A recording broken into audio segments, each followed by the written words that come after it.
આજે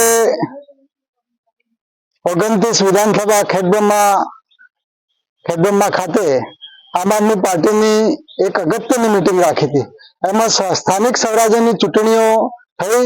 એમાં ખેડબ્રહ્મા વિધાનસભામાં અને વિજયનગર અને પોશીના તાલુકાનું ખૂબ સારું પરિણામ મળ્યું। એમાં 17 તાલુકા પંચાયતના ઉમેદવારો છૂટ્યા, 3 જિલ્લા પંચાયતના ઉમેદવારો છૂટ્યા અને ખૂબ સારું 3 તાલુકામાં પરિણામ આવ્યું છે।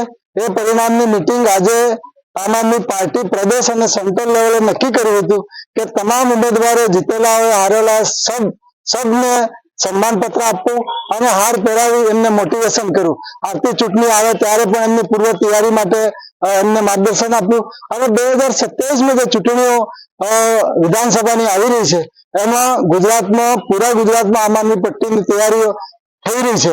એમાં ખેડબ્રહ્મા વિધાનસભાની પણ આજે તૈયારી કરી, એમાં સંગઠનની 3 તાલુકાની રચના કરી અને ખૂબ સારી રીતે વાતચીત કરી અને હમણાં પંજાબમાં સ્થાનિક નિકાયની ચૂંટણી આવી એમાં આમ આદમી પાર્ટી જલવંત વિજય સાથે જીતી હતી।